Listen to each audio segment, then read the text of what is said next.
या ठिकाणी केंद्रीय मंत्री रक्षा खडसे यांच्या मुलीसह अन्य मुलींचे काही छळ करण्याचा प्रकार जो आहे तो समोर आलेला आहे, काय नेमकी घटना आहे?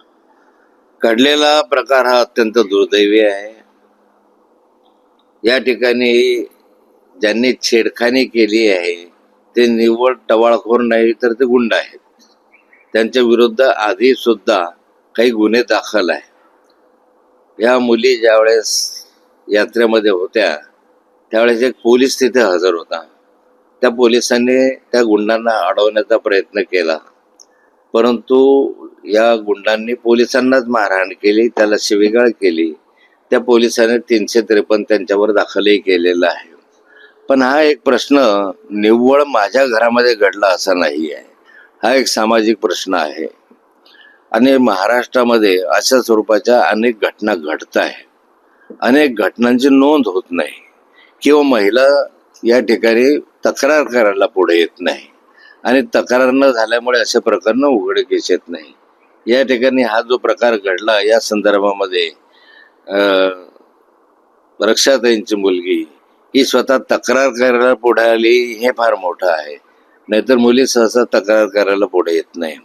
पण या विषयाच्या संदर्भामध्ये मुक्ताईनगर परिसरामध्ये जे गुंडगर्दी वाढलेली आहे किंवा या मतदारसंघात वाढलेली आहे, हे अलीकडे या 3-4 वर्षामध्येच वाढलेली गुंडागर्दी आहे.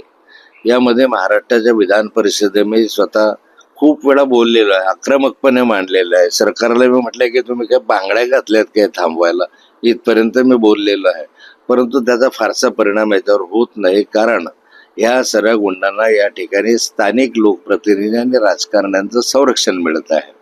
या ठिकाणी मागच्याही कालखंडामध्ये 2-3 वर्षापासून मी पाहतो आहे, अलीकडचा विषय जरी सोडला तरी माननीय मुख्यमंत्री कार्यालयामधनं पोलिसांना फोन यायचे की या संदर्भामध्ये या गुंडांना संरक्षण देण्याच्या संदर्भामध्ये, असं मला स्वतः पोलीस सांगायचे.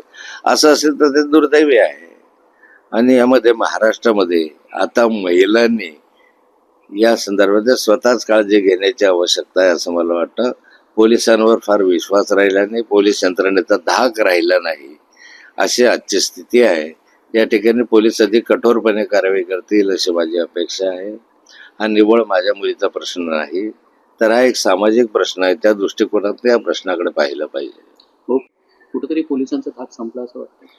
नाही, काय आहे, अलीकडे या शहरामध्ये शाळा सुटली की त्या शाळा सुटल्यानंतर हे गावगुंड त्या ठिकाणी मुलींची छेडखानी काढतात. असे प्रकार वारंवार घडतात. पोलीस स्टेशनला या संदर्भात तक्रारी पहिले केल्या, तोंडी केल्या. पोलीस म्हणतात आमच्याकडे लेखी तक्रार द्या.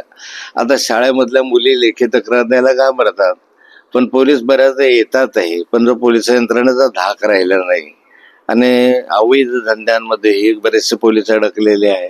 काही गोष्टी त्यामधल्याही आहे. काही गोष्टी या ठिकाणी गुंडांवर तक्रार केल्यानंतर कारवाई होत नाही. त्यामुळे काय करायचं तक्रार करून, अशी पण मानसिकता होते. वाटतं की या संपूर्ण प्रश्नाच्या संदर्भामध्ये राज्य सरकारने एक कठोर भूमिका घेतली पाहिजे, किमान महिलांच्या संदर्भामध्ये घेतली पाहिजे. आज महिलांच्या संदर्भामध्ये ज्या वारंवार घटना घडत आहे महाराष्ट्रामध्ये, महाराष्ट्र बदनाम होतोय या संदर्भामध्ये, तर सरकार जागरूकतेने काम करेल असं वाटतं. माननीय मुख्यमंत्र्यांशी मी या संदर्भातली चर्चा करणार आहे.